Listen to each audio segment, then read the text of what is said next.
Assur. Igen, az S az érdekes, ugye, Assur, és aztán van még ugye több ilyen később kiépített királyi város, amit azt mondta a király, na ide kérem. Tudják, mint a Nagy Sándor szokta. Egy Alexandriát kérek szépen ide.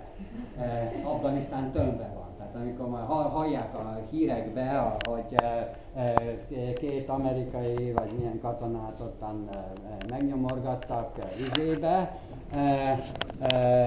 akkor az Alexandriában van. Lássák bele a nevébe azt, hogy az onnan származik.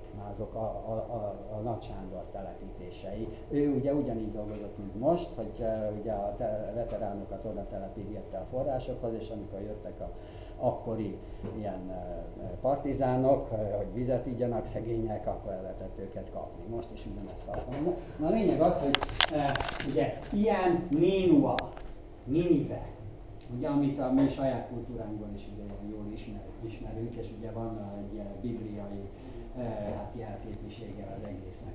A Sharrukin-nak a városa, ugye a harmadik Sharrukin-nak a városa, Dur Sharrukin, ugye ez egy arab kifejezésben